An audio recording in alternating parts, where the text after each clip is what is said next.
What is up, guys? I just finished the video fixing all the body mount brackets and stuff.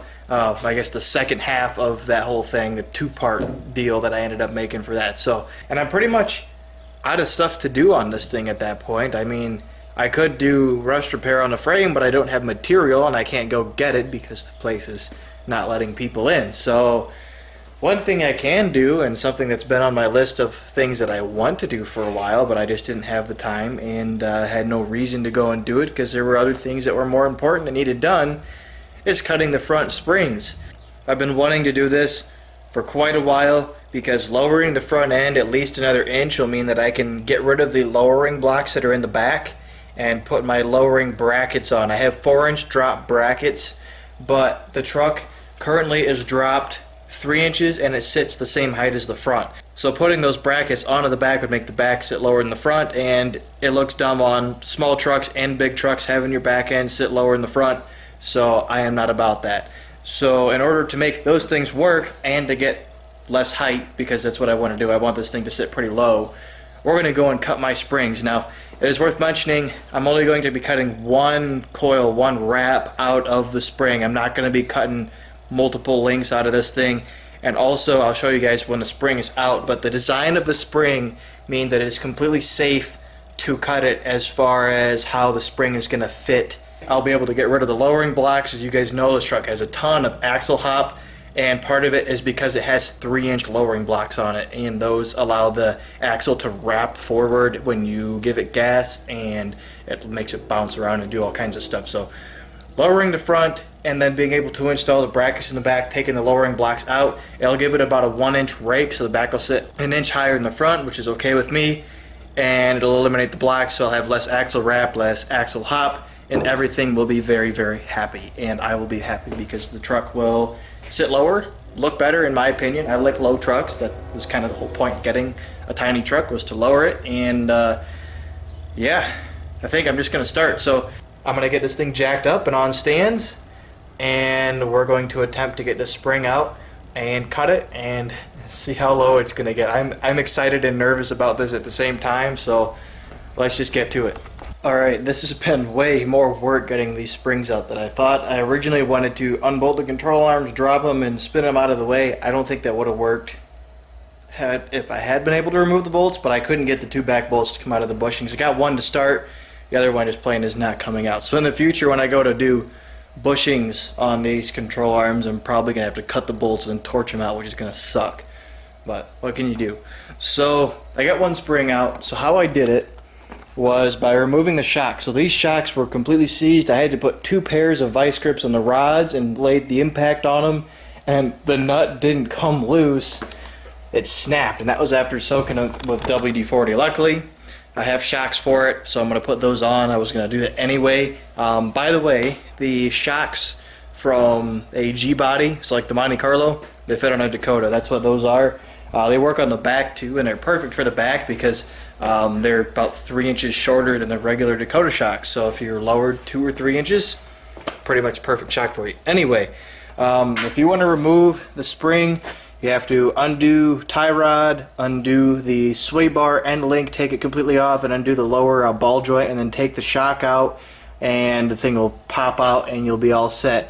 It might be hard to put the spring back in if you haven't cut it, but since I'm cutting the spring, it'll go back in there pretty easy. So as you can see here, the top of the spring is kind of flat at the very tip, but that's okay. It's not going to matter if I cut it anyway. It's not perfectly flat. As you can see, I think it's like that just from age. The base is perfectly flat. So I've measured it while it's unsprung, and originally I thought I would just cut one coil out, but as you can see, since this one sits low, if I cut just one coil out, I'm only going to get about an inch lower, and that is not enough. So I'm going to cut a coil and a half out.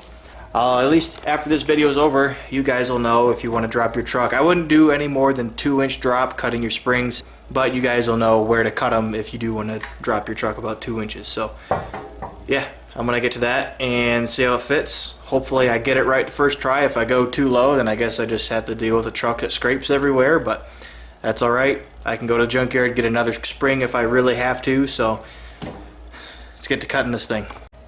No turning back now. So that's how much I cut off. Hopefully it's not too much.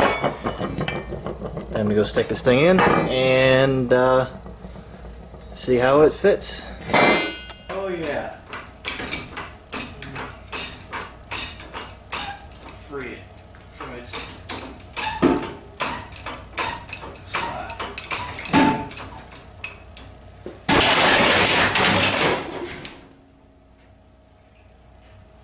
I'm kind of glad I had the camera going for that.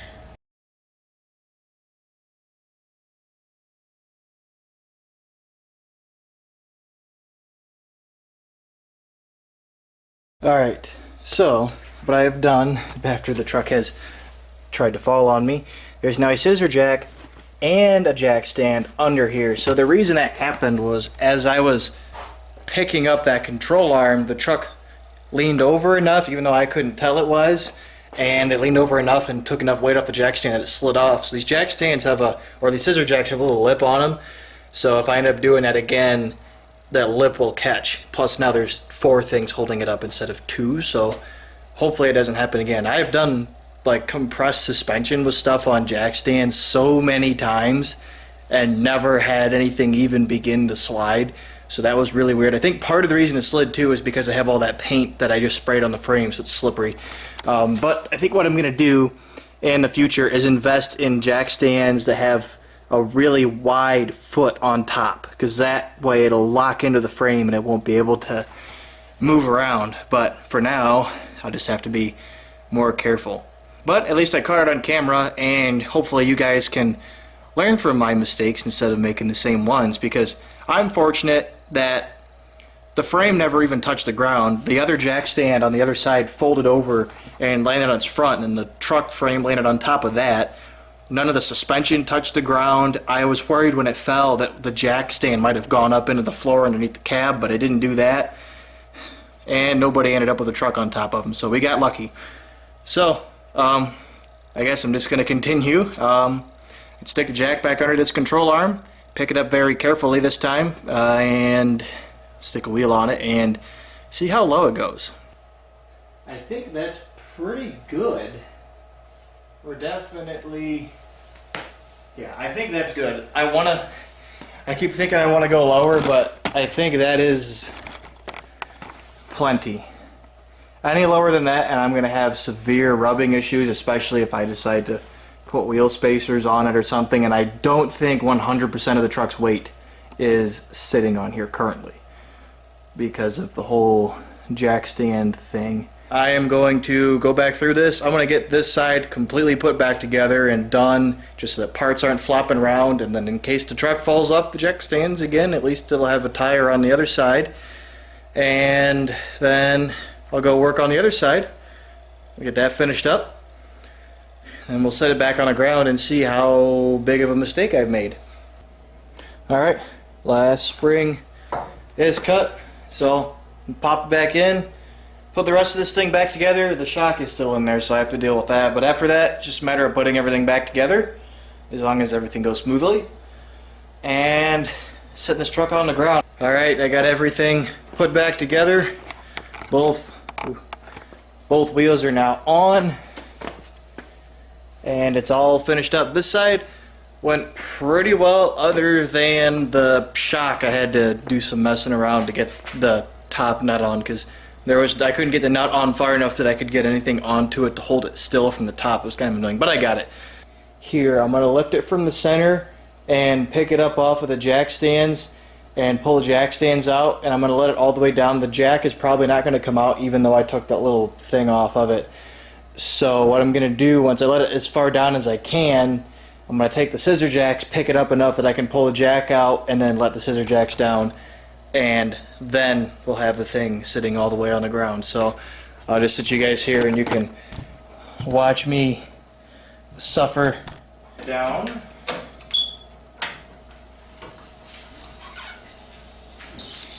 Oh Jesus. There we go. That is exactly what I wanted. Just enough clearance that I can turn full lock and not rub, and that lip is almost touching the ground.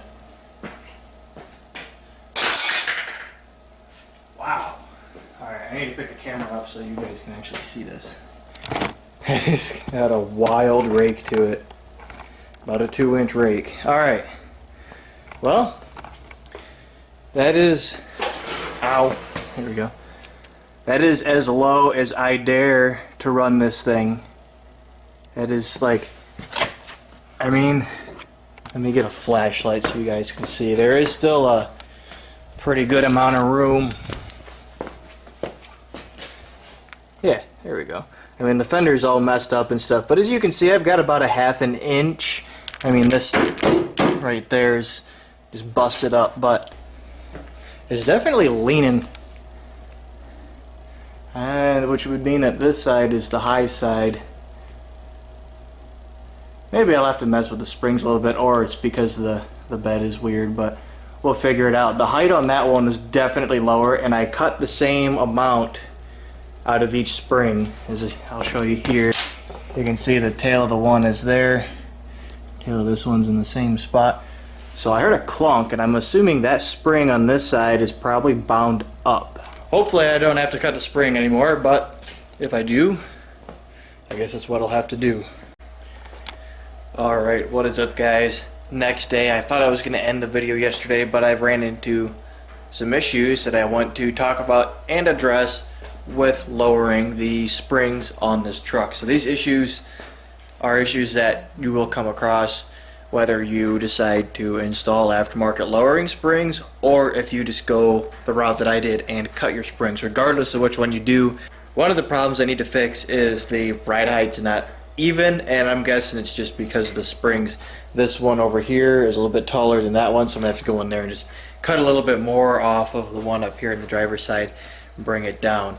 But there is one major issue that I have come across in regards to lowering the truck this far. And I've lowered it somewhere between 2 and 2.5 inches.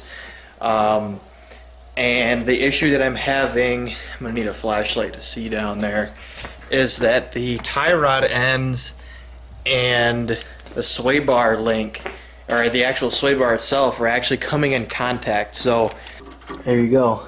Look at that. So the sway bar is currently sitting on top of the tie rod. So I'm going to do two things to solve this. First thing is I cut a little bit more than I wanted to off of the springs. So as you can see here, I cut an entire wrap and a half off. What I would suggest, and my battery's about to die, so I don't know if I'm going to get to finish my thought, but what I would suggest if you are cutting your springs and you want to go down like I did, I would cut a wrap and a quarter, and that will eliminate them from completely touching like they are currently. And I did cut a little bit more than I wanted to, so a wrap and a quarter would be the right amount to cut. Alright, camera battery died before I got to finish that, but what I'm going to do to fix this issue, now that I had time to get the truck on jacked up and everything, is two things. First one, got some washers here. I'm going to take these washers and stick them in between the where are we? Stick them inside of the end link kind of here, which will raise the sway bar up about an inch. I got as much as I could because the bolt on the sway bar end link is about an inch extra long, so got enough washers to use up that extra inch. And I got nuts with the little plastic thread stop lock stuff in it, so that I can tighten it down until the bushings are compressed correctly and I don't have to worry about the nut back off. So I'm going to do that. That'll give me an extra inch between the sway bar and the tie rod because they were just touching. The other thing I'm going to do is I'm going to actually raise up the front some more. So what I got is these things. So these, you can pick at them at like O'Reilly, AutoZone, Advanced, literally any part store is going to have these. The 1-inch ones, which is what you're going to need if you're putting these in the front of your Dakota, they're like $6 or $7 a piece. They're pretty cheap. So basically, I've got one kind of sitting inside of the pieces of spring that I cut. But basically, you slip them in there, and you're supposed to put it about towards the middle of your spring, and it will keep that part of the spring from compressing, which will lift your height a little bit, and it'll also stiffen your spring, which is something that I definitely will need because I have less, wheel clearance, so I need to have less suspension travel. Cutting the springs already makes the ride stiffer because there's less spring to absorb the load, and then adding that basically takes an extra link out of the spring as far as compression goes. I'm going to go in here, take both springs out. I'm going to cut a little bit extra out of this driver's side one, and then slip those little bushings in there, put everything back together, stick the washers into the sway bar, and we'll finally have this thing finished. One other thing that I need to mention too is that when you lower your truck, you're going to have to adjust your tie rods, because when you lower it, it makes the tie rods kind of come up like this and they pull inward a little bit, so your tires are going to be pointing towards each other at the front. I just adjusted the alignment the other day, and now I have to do it again. And you need to make sure when you're adjusting your alignment that the truck is completely sitting on all its weight. Like, the suspension needs to be fully compressed in order for you to get it adjusted correctly.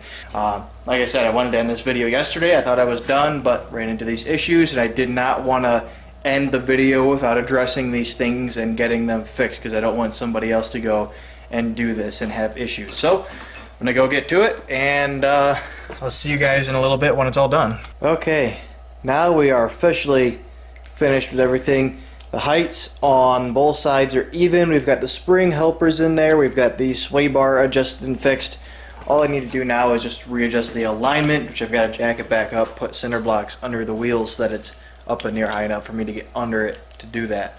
But everything else is finished, and I think it looks pretty good. It's going to look better once the back has been dropped another inch or two, but I mean, that is in that fender, so it just looks so good. It looks even better from the front because the lip is almost touching the ground, and that is just crazy. It looks amazing. So that is going to be the end of the video. The spring spacer things and the new shocks, this thing is a lot stiffer than it used to be.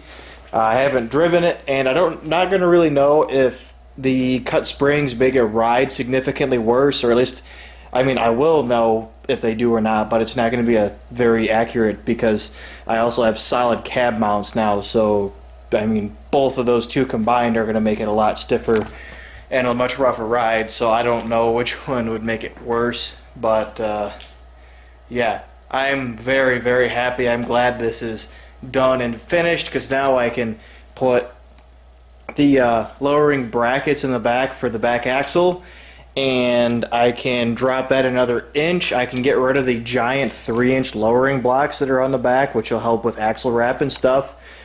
And I'll have a pretty much slammed Dodge Dakota. So yeah, that's going to be the end of the video, guys. Thank you very much for watching, and I will see you all later.